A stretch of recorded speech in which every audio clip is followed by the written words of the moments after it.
Mesdames et messieurs, bonsoir. Bienvenue à la tribune des plombiers. La tribune des plombiers, c'est notre émission hebdomadaire qui nous permet d'échanger sur les différents problèmes que nous rencontrons au quotidien et nous essayons d'apporter des solutions.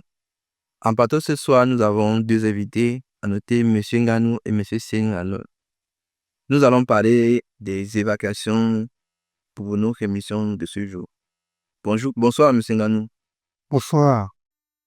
Bonsoir M. Singh. Merci M. Fodon. Ça a vraiment été la journée. Très bien. Par la grâce de Dieu, ça va. Ok. Alors, nous allons passer la parole et que vous vous présentiez à nos téléspectateurs. Moi, c'est M. Ndanou, connu au nom de l'ambassadeur de plombier au Cameroun. Et je suis également consultant français de la marque Jet au Cameroun. Donc, je suis là ce soir pour la thématique dont a annoncé M. Fodon sur le système d'évacuation. Merci. Seni Arnold. En même temps, je suis assistant directeur de l'entreprise Camp Credit Company, qui est déjà opérationnelle au Cameroun. Ça fait pratiquement 1 an. Je vais dire, mon boss en question n'est pas ici, il est plombier au Luxembourg. Donc, nous sommes là ce soir pour vous donner le meilleur de ce qui concerne des évacuations dans un système plomberie. Alors, M. Nganou, c'est quoi une évacuation? C'est quoi le système d'évacuation dans notre domaine? Qu'est-ce qu'on appelle le système d'évacuation? Lorsqu'on parle de système d'évacuation, le mot pour nous ici est un peu vague, parce que lorsqu'on parle de système d'évacuation, là on fait référence à l'évacuation des eaux usées. Et ces eaux usées, c'est défini chacun à son terme.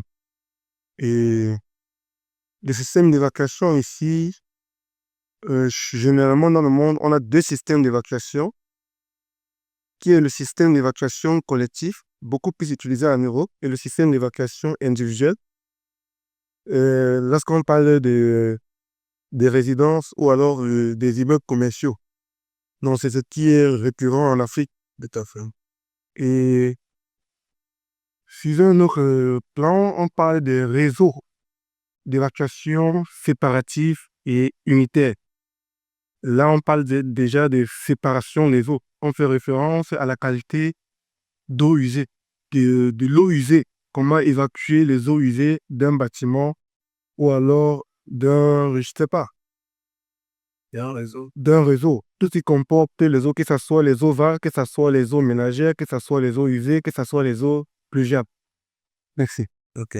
Monsieur Arnaud, comment est-ce que vous réussissez à convaincre vos clients quand vous avez un marché ou alors un projet? Parce que généralement, les projets sont subdivisés. Il est généralement en 3 phases. Et est-ce que ce n'est pas difficile pour vous de réussir à convaincre les clients, de faire comprendre que c'est généralement en 3 phases? Parce que plusieurs fois, nous avons des difficultés avec un client, tu fais comprendre que non. La phase d'évacuation vient avant telle phase, après telle phase. Quand tu donnes un devis, est-ce que vous ne faites pas vous ne rencontrez pas les difficultés quand vous remettez le devis au client? C'est quand vous venez de donner le devis plus tard, quand vous venez avec l'autre phase, ne dites pas, mais moi je croyais que c'était tout le devis que tu m'avais remis. Okay, Mr. Fodon, you permit me to explain myself in English. No problem. I would say it is difficult when you face with a customer, you bring the estimate, he will tell you, no, I thought that it was this, it was this.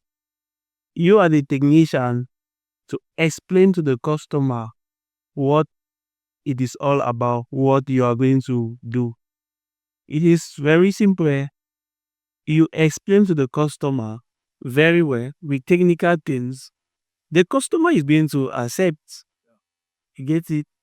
You accept, you will not refuse. It's simple. We say, okay, for your house, the first phase, we're going to start with drainage. Drainage consists of bringing out the wastewater that you've used. Yes. Because let me say in English, we talk of drainage only, but in French, Right. yeah, you have drainage, but in drainage you have separate word. Or you say oven.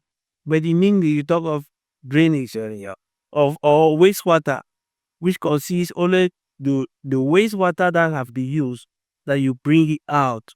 So you explain to the customer that okay, you're going to start with a drainage. Drainage consists of bringing out the wastewater, and then the next one is piping, which consists of bringing in potable water, clean water that you're going to use.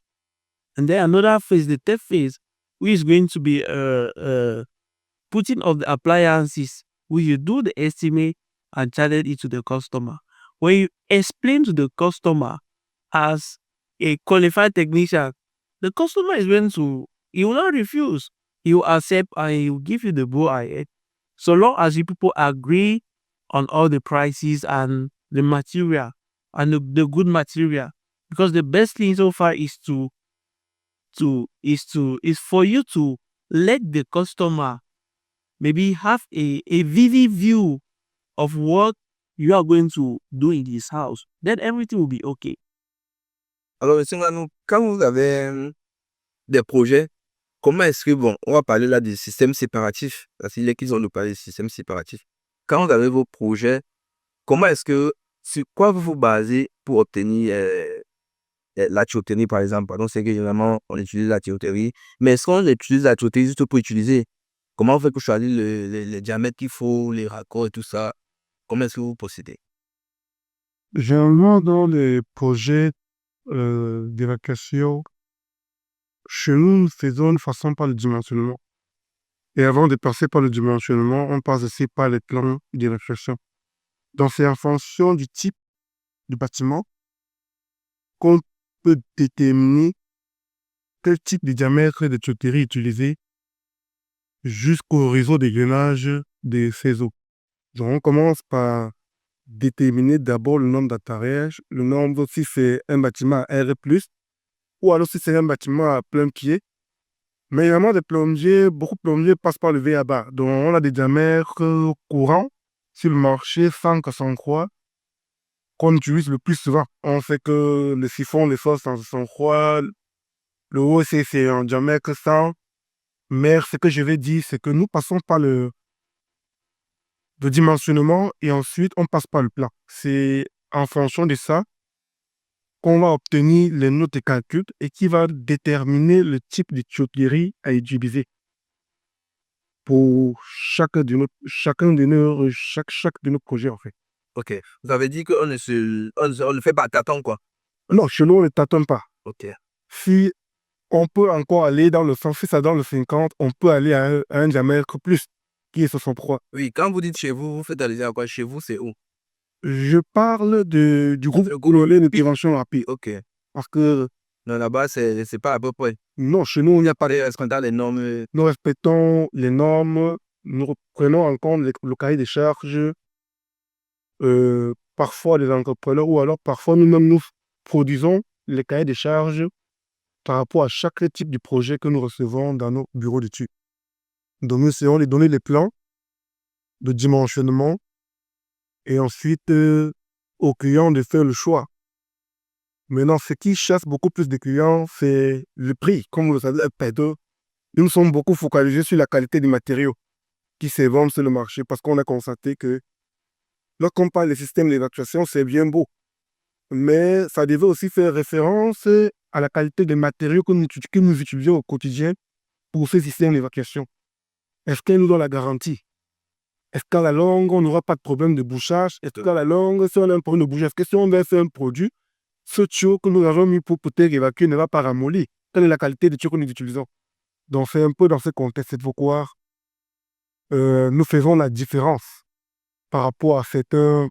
Et maintenant, sur la faisabilité de la chose, est-ce que vous ne rencontrez pas les difficultés avec les clients qui vous font comprendre que non, votre débit est un peu exorbitant en fonction du matériau que vous choisissez? Est-ce qu'ils réussissent est-ce que vous réussissez à les convaincre? Parce que plusieurs fois, on a eu certains retours qui nous faisaient comprendre que non, les clients se plaignent que les débits sont chers quand on veut utiliser le matériau qu'il faut. Est-ce que vous ne trichez pas parfois parce que le client s'est plaint? Est-ce qu'il y a peut-être que la difficulté d'utiliser, je vais dire un truc comme ça, les tuyaux importés ou les tuyaux normalisés ou les tuyaux de faible épaisseur, Est-ce qu'on ne fait pas face à ces difficultés-là? Non, c'est récurrent au quotidien, en fait. Donc, c'est ce que nous rencontrons chaque jour. Mais sauf que ce qui est faire ce que je suis aujourd'hui, c'est parce que j'ai choisi un couloir. Tout à fait. Le couloir du bois matériau, le couloir de la qualité, le couloir de la finition. Donc, vous avez votre cible de clients. Oui, c'est ce qui fait de nous aujourd'hui le groupe d'intervention rapide et de s'en rester focus sur notre ligne. Nous n'avions pas changé. Donc, quand le client gêne, nous, on sait qu'on travaille avec tel matériau et ces matériaux-là qu'on se focalise. Donc, nous préférons travailler avec 2 clients par année que de travailler avec 10 clients si l'année a rencontré des multiples problèmes qui se voient au quotidien aujourd'hui, les débouchages, les tuyaux qui sentent et tout et consort. Donc, je préfère, même si je gère ces clients, je préfère me concentrer et satisfaire ces clients que de courir parce que nous, ce qu'on a fait, c'est que nous, on ne fait pas, nous ne sommes pas dans la concurrence des proximités. Tout à fait. Donc, nous, on a changé notre ligne d'itinéraire. Donc, Vous avez changé de cible. Vous avez changé de cible. Vous maintenant votre cible. oui. OK. Monsieur Arnold, est-ce que vous ne faites pas face aussi à cette difficulté-là qui vous amène parfois à tricher? Est-ce que ça se passe facilement avec les clients au quotidien? Avec les clients, il y a toujours les difficultés, ça ne manque pas. Et comme je l'ai dit au départ, c'est de savoir comment convaincre le client d'utiliser le bon matériel. Et aussi, je vais dire, j'ai été formé par je vais dire, l'un des plus grands plombiers ici au Cameroun. Et une chose que j'ai appris chez lui, c'est de travailler avec le bon matériel. Vaut mieux travailler avec 2 clients ou 1 client une année que de travailler avec 10, 20 ans de clients que de nombreux entre ces clients ne seront pas satisfaits en termes de qualité de travail que tu vas livrer. Je vais dire, j'ai appris quelque chose sur mon patron et qui m'a beaucoup marqué. Il essayait au maximum de mettre le bon, d'acheter le bon. C'est cher, mais c'est bon. Ça va durer. Sur le long terme, c'est rentable. Exactement. Donc, je vais dire, ce qui fait de lui un grand plombier, c'est que quand il met là, c'est vous continuer devant. Ce n'est plus pour revenir sur la même chose. Il y a les gens qui mettent un tube là, et ils disent ça 10 fois une année. C'est la même chose. Alors que si tu achetais, ou je vais dire, si tu avais convaincu le client achetons ici, puis ça va nous coûter comme ça, mais c'est très bien. Il va amener à comprendre l'importance de ce que tu lui proposes. Exactement. Mais quand tu ne le fais pas, ça te pénalise. C'est à toi maintenant de choisir, de dire au client, de convaincre le client que achetons ça ou je vais acheter telle chose. Et sois-en sûr que comme tu es en train de convaincre le client que tu vas acheter telle chose, achète ces choses-là parce que ça c'est un autre problème. Si un plombier a écrit flotteur, tel, Les 10 mètres, par exemple. il va aller au marché acheter. Peut-être les 3 mètres. Exactement. Et Ouais. ça ne sera plus la même chose. Et j'ai souvent l'habitude de dire aux collègues que le devis ne se donne pas au téléphone. Remets le devis au client physiquement et vous décidez de changer.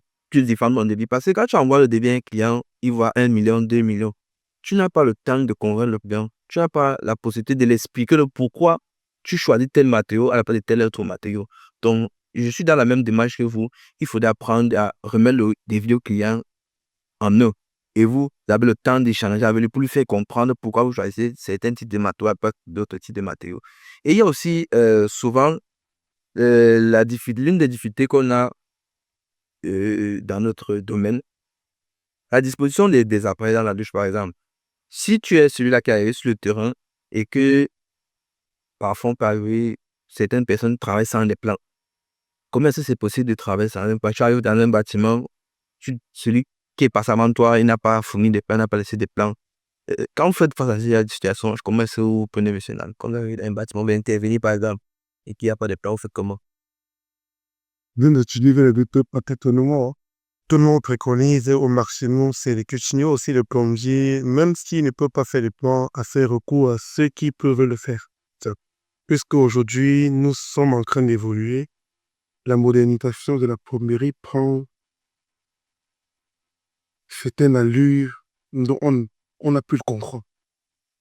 À l'époque, on avait des côtes où on savait la hauteur d'alimentation, la ceinture d'alimentation était à 20, les hauteurs de porte ouest étaient à ce niveau, à ce niveau.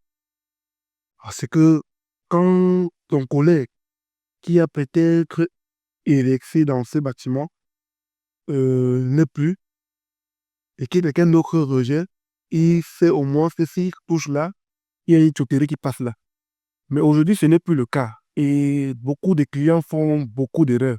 Voilà pourquoi on demande aux clients parfois de miser et payer le plan de plomberie pour avoir un total contrôle même après le passage du plombier parce que on s'est rendu compte que je peux gagner un marché, M. Follow, mais je ne termine pas le marché. Tout à fait.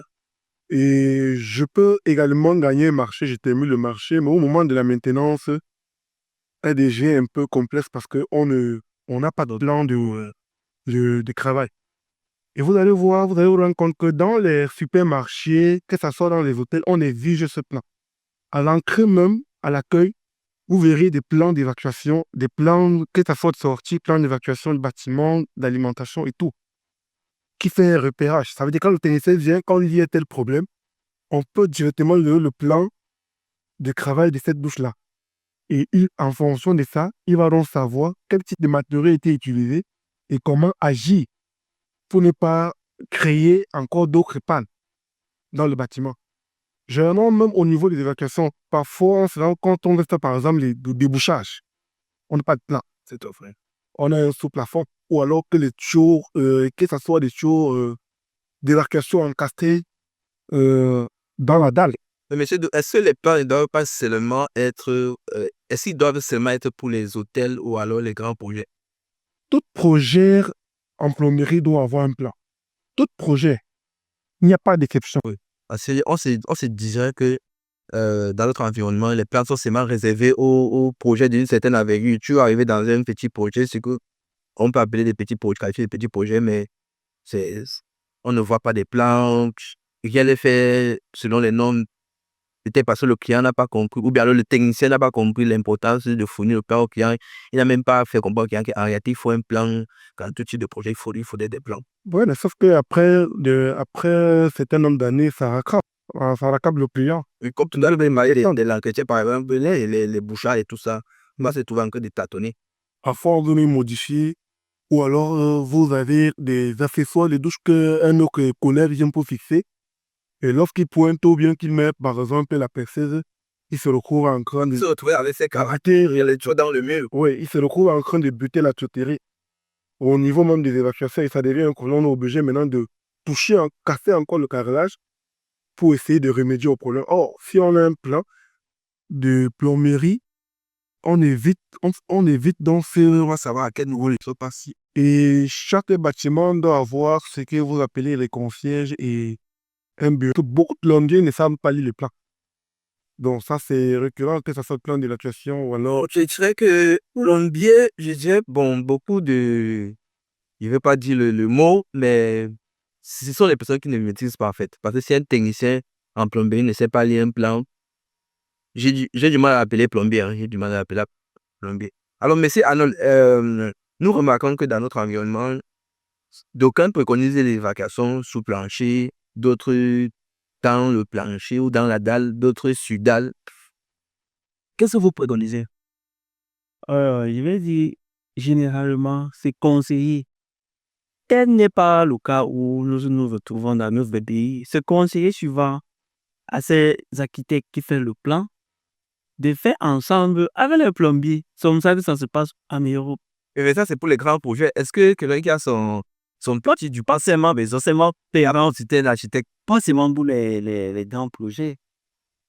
Pas seulement pour les grands projets. Oui, ça, c'est le nom. Mais dans les réalités, dans les faits, est-ce qu'on consulte les architectes pour les petits projets? On le fait. Bon, quand l'architecte a déjà dessiné, lui-même il dit que voici là où ta douche serait, voici là où tu vas te laver, voici. Quand tu regardes l'espace, ça ne peut pas donner tout ce qu'il a mentionné dans le plan qu'il a fait. Parce que généralement, nous avons l'impression que les douches sont les espaces qu'on planifie quand on a fini de planifier tous les autres pièces de la maison. Pourtant, la pièce prioritaire dans une maison, c'est la douche, c'est la salle de bain.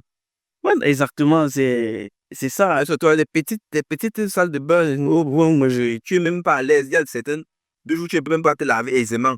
Sans toi vous couper, c'est en général parce que le client, au niveau du coût, Du projet. du projet, Tu vas décider à quoi? Un tuyau, ça va mettre 2 vapeurs, 3 vapeurs. donc il y a usurpation des fonctions dans ce domaine-là, tu vois. Donc c'est pourquoi on a ce problème de douche mal dimensionné.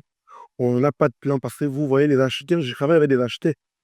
À chaque fois quand ils ont un projet, on essaie de travailler ensemble. Et quand ils finissent de faire les plans de distribution, plan de masse, tout est constant, ils nous renvoient les plans en WG pour que nous, on essaie de faire des propositions, de dimensionner projet plomberie. Et on les renvoie, c'est avec ça qu'ils combinent pour pouvoir donner aux clients. Vous voyez un peu? Mais avec les ingénieurs, ce n'est pas le cas. Parce que la plupart des plans, que ce soit, vous allez voir, beaucoup de bâtiments sont dimensionnés par des ingénieurs, parfois au lieu des architectes. Parfois même des indemnitaires comme ça. Il y a même des formations DAO qui ont déjà lancé aujourd'hui en 6 mois. Donc, quand quelqu'un sort de là, il se croit pour architecte. Vous voyez un peu? Donc, il y a usurpation des titres dans ce domaine-là. Donc, dans le domaine de plomberie, c'est encore très dangereux. Alors, monsieur, en Olivier, venez à vous. Pour revenir à Votre question. votre question, vous connaissez la banane de l'Axi? Ouais, pêche ça, L'un le toxibanane. l'un de mes boss est arrivé ici, il a dit que, mais des douches que vous avez ici, les bananes malaxées. Parce qu'on malaxe tout, tu y penses son bain, il se trouve que l'eau est en train de rentrer plutôt vers la porte, il ne comprend pas. Ils sont étonnés de voir ça. Dans les hôtels, imaginez, dans les hôtels, qui venaient, vos douches d'ici sont les bananes malaxées. Quand tu prends ton bain, l'eau est en train de se déverser sur le WC, il ne comprend pas, alors que la douche est grande. Au lieu qu'on ne sait pas, la zone douche du WC, on ne le fait pas. On vient pour le WC, on met au milieu, la colonne de douche, on met au milieu. Quand tu prends ton bain, l'eau est pas. Non, non, non. On doit à un niveau, en tant que plombier professionnel dans le domaine, on doit, je vais dire, on doit se mettre à ordre. Et puis, si tu ne connais pas, tu n'as qu'à te rapprocher et ceux qui maîtrisent bien la chose et tu apprends, ça ne prend pas le temps. Oui, j'ai envie de faire allusion à ce que un jeune collègue avait dit une fois, que quand il va refuser de travailler, on va lui proposer un truc qui ne sait pas le nom. Il va refuser, il va aller à la maison, qui va payer son loyer? Qui va nourrir ses enfants? Pour vous ramener moins cher, on va vous acheter, on continuera à vous acheter moins cher. J'ai commencé par dire tout à l'heure que nous préférons nous focaliser avec des clients qui payent et qui nous écoutent, qui écoutent nos conseils, qu'ils soient un, deux, au lieu de travailler avec une dizaine de clients où à chaque fois, tu n'auras pas de sommet, tu n'auras pas d'amis. Parce qu'en réalité, ce que moi j'ai fait comme remarque, c'est qu'en réalité, le plombier professionnel avec un marché peut réussir à nourrir sa famille pendant une bonne période que le plombier charlatan qui a 15 marchés, qui va toujours chercher à ramoufler partout pour pouvoir étayer des filles parce que non seulement il est moins coûteux, non seulement il a des retours qu'il faut qu'il geste. Ouais. Donc c'est ça la difficulté dans ça. Parce qu'ils essaient de chercher 1000 francs, 2000, 3000, on court derrière. Mais nous, on est focalisé parce qu'en principe, chez nous, on ne devrait pas être des corps d'État auxquels on fait référence à la famille. On ne devrait pas avoir ça. On devrait se sentir. Mais est-ce qu'il n'y a pas possibilité de remédier à ça? Parce que ça crée beaucoup de problèmes dans notre domaine. Crée beaucoup de problèmes parce qu'un travail qui a été mal fait a des répercussions derrière.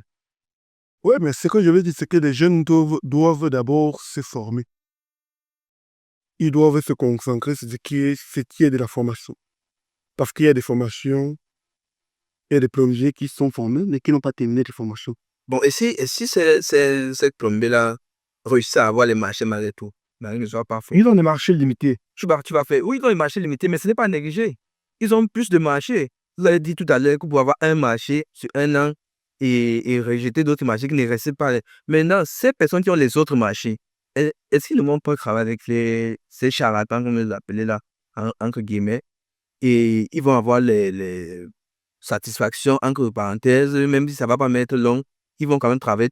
Un travail où vous allez peut-être venir demander 200 000, respectant tous les normes, respectant même les normes environnementales. Il va venir là, il va faire ce qu'il va faire, il va proposer 50 000 et le client va accepter, mais plus tard, quand ça aura des répercussions, on va venir dire que c'est la panne malaxée.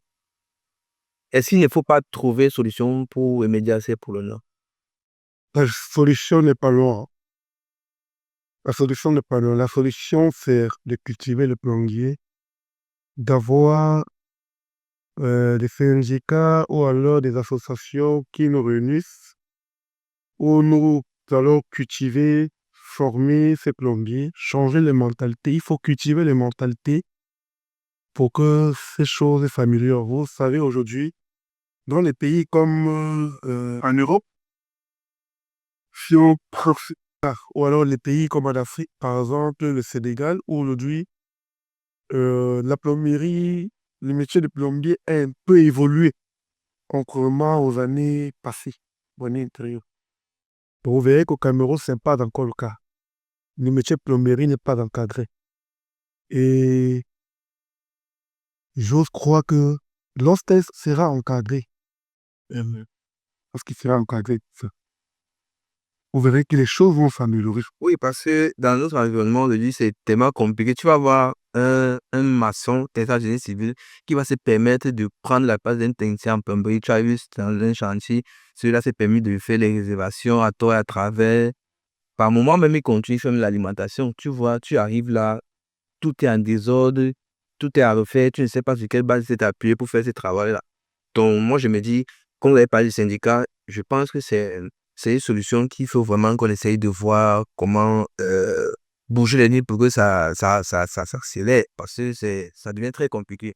Alors, monsieur, alors, je vais insister sur vous. Oui, c'est vrai, oui, oui. J'ai le lien pour revenir ici, c'est que, oh, oui, oui. Monsieur Nambien, il dit, le syndicat qu'on va résoudre notre problème à un niveau. Pourquoi j'ai dit ça? Supposons que ce plombier, qui ne maîtrise pas bien la chose, n'est pas affilié dans au syndicat, par exemple, et il gagne tel projet. Mais il y a une mission de contrôle du syndicat qui doit passer là dans les différents chantiers pour voir qui travaille ici, qui travaille ici. Et, et si toi, tu es affilié au syndicat, tu dois avoir une base. OK? Puisqu'on sait que c'est telle personne qui est en train de faire ce projet. Au cas où tu fais de tels jeux, parce que les médias disent quelque chose. Nous, les plombiers, il y a certains d'entre nous qui blaguent avec le travail des gens. On parle comme on te donne, tu blagues, tu fais du n'importe quoi. Quand tu ne maîtrises pas la chose, soit cherche ceux qui maîtrisent. Ils le savent, ces charlatans, ils savent ceux qui maîtrisent bien la chose à les dépasser. Appelle-les, viens t'aider. Là, tu vas donner un bon résultat. Imagine, tu prends un projet R+5 où tu as peut-être 50 ou 60 douches, ça de bain. Tu viens blaguer, après un mois, on va l'eau est en train de se débattre. Tu penses que le propriétaire serait content?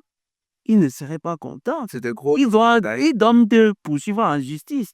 Mais on blague de nos jours, on t'appelle, tu as un meeting, donc tu changes de numéro, tu changes de quartier.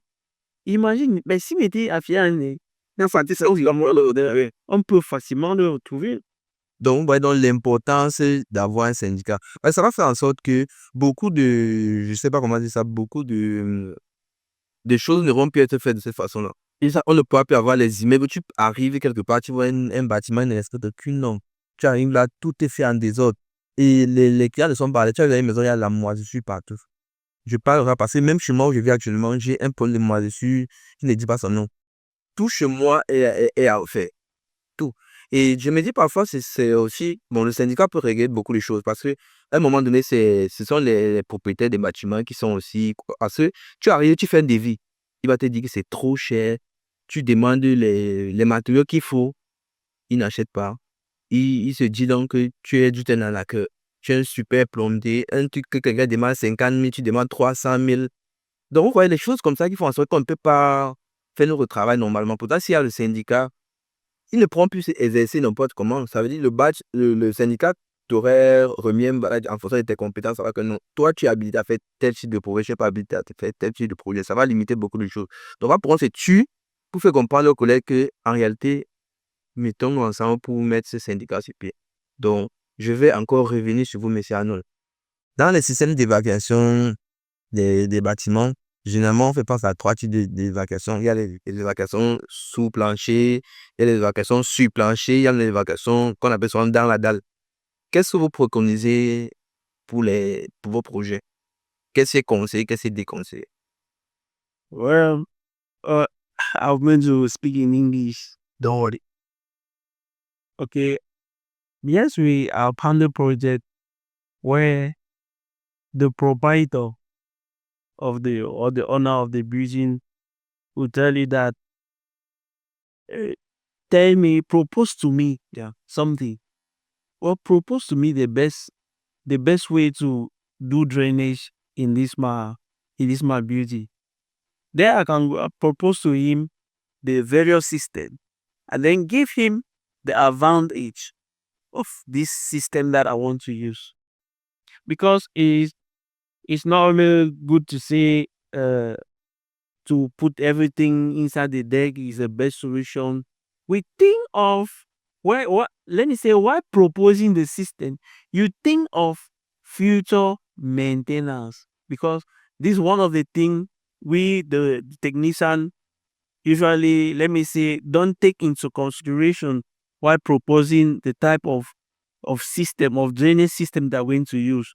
They don't put into consideration future maintenance because it is very important. It is very simple. Très facile même à passer les tuyaux comme ça, passer, passer, passer. Mais c'est qui t'attend demain, c'est la maintenance. Parce que c'est très important. It's so important that you propose to the customer that, okay, at this particular place, I'm going to put this pipe inside the dam because of this situation. Okay? But for an entire beauty for rentage, I propose that's the drainage under deck here.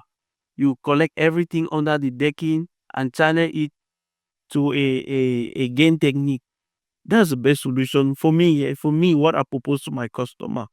Because if tomorrow the pipe has a problem, it is very simple and easy to open, read the ceiling, and check, do the maintenance. But if it is inside the decking block, bro, suppose a tenant, because you are not the one to live in that house. Suppose a tenant drop something inside the pipe and it is blocked. As usually see, many people buy Super de Boucher. They are not technician. Yeah. They are not technician. An individual just hear the name Super de Boucher.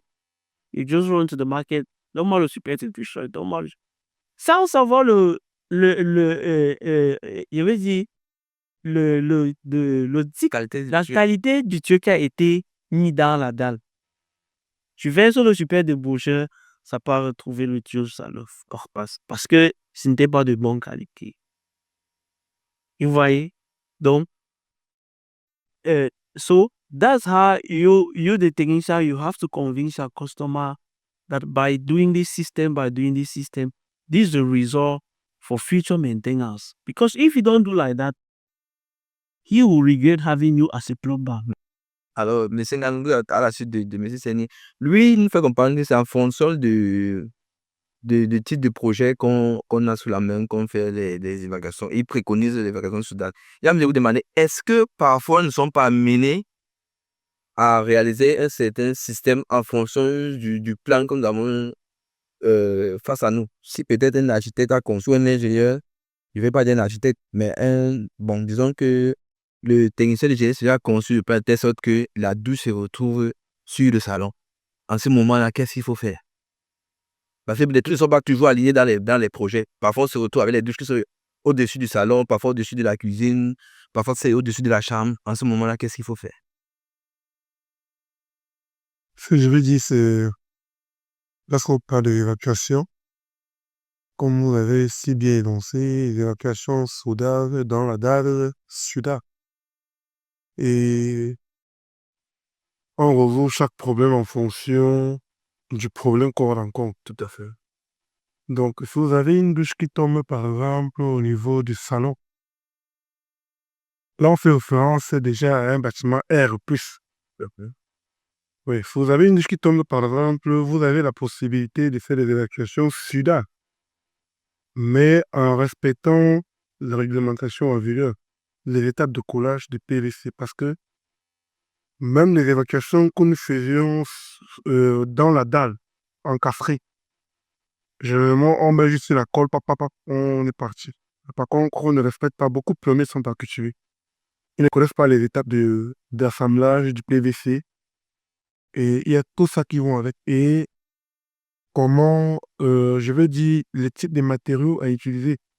Parce que lorsqu'on fait déjà une référence à une évacuation encastrée, on devrait prendre des précautions et en fin de compte passer au test avant la continuité des autres corps d'état. Sinon, on se retrouvera dans la merde. Et j'insiste pour ceux qui choisissent des évacuations encastrées, ça veut dire dans la dalle, d'utiliser beaucoup plus de matériaux importés, soit des matériaux locaux avec des caractéristiques bien définies. Lorsqu'on parle de tuyaux, on doit avoir des tuyaux avec une certaine épaisseur. Si vous prenez un tuyau de faible épaisseur locale et que vous l'encastrez, vous, plus tard, pas plus qu'un an, 2 ans, 3 ans, vous-même, vous allez regretter, ou alors le client sera obligé de refaire parce que j'en ai eu plusieurs projets ainsi, où on se retrouve en train de refaire l'évacuation, puis soudain. Oui, et en ce moment donné, ça coûte plus cher.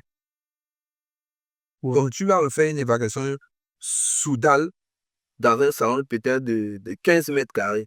Ça va donner quoi? Non, pas dans un salon. Pour ce qui est du salon, on peut faire des évacuations sudales qui va juste augmenter la chape de la douche. Mais il faut connaître que parce que même si vous faites sudal et que le matériau il est mal utilisé, vous voyez, on va se retrouver on va se retrouver avec les moisissures ou alors la transmission d'eau. Et on met ça même, le problème des pentes aussi, parce que l'évacuation, c'est la pente. Mais quand tu fais, on sait que généralement, nos dalles ici sont de 20 cm. Quand tu mets un tuyau peut-être de diamètre 100 dans une dalle, tu as une portée peut-être de 8 mètres. Et c'est possible d'avoir une pente. Non. Et parce que parfois, quand je me balade dans les sentiers, je vois comment quelqu'un met un tuyau de plus de 4 mètres dans une dalle. Et on court, on réussit à couler, on valide ça.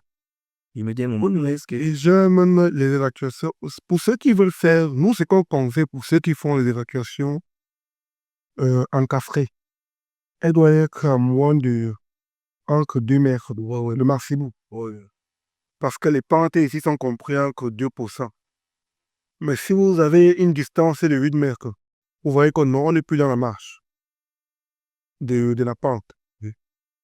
Donc, c'est un peu ça. Donc. Je vais vous raconter une petite histoire entre parenthèses. Je me suis retrouvé une fois chez un de mes tontons. Il avait un chantier. J'arrive dans le chantier, il était à la phase de coulage de la dalle. Il me dit, tiens, je vais m'aider dans mon chantier, donne-moi un coup de main s'il te plaît, je veux que tu viennes m'aider à faire passer les tuyaux pour le coulage de la dalle. Je lui dis, mais est-ce que de nos jours, on a encore besoin de passer les tuyaux pour faire le coulage? Tu finis de faire, je viens carotter les stades vite. Non, je suis arrivé sur place aussi, par manière, je comprends pas, la connexion ne pourrait pas aboutir. J'arrive sur le chantier, je me rends compte que la douche donne sur le salon. Il avait une distance de près de 6 mètres. Et il dit, c'est pas possible. Et je ne peux pas faire ça. Parce que ce que le chantier me demandait de faire là, si quelque chose m'a conseillé, va me juger. Il ne peut pas faire ça. Vous avez des problèmes demain et on ne va pas garder des bonnes relations. Je suis parti et on a eu des problèmes. Lui, parce qu'il m'a dit que je ne voulais pas l'aider. Plus tard, quand je suis passé là-bas, les gars avaient réussi à coller ça dans la date. Une distance de plus de 6 mètres. Et de l'autre côté, la façon dont le technicien qui a travaillé là-bas a fait le raccordement, il mettait les bouchons dans le sens où ça regardait dans le sens vertical. Moi, je lui ai demandé, parce que je suis repassé, je lui ai demandé, quand tu mets dans le sens, s'il y a un obstacle dans la tuyauterie et qu'il faut retirer, tu retires comment? Il ne m'a pas répondu. Il m'a juste dit que ça ne me concerne pas. Moi, j'ai tourné le monde où je suis parti.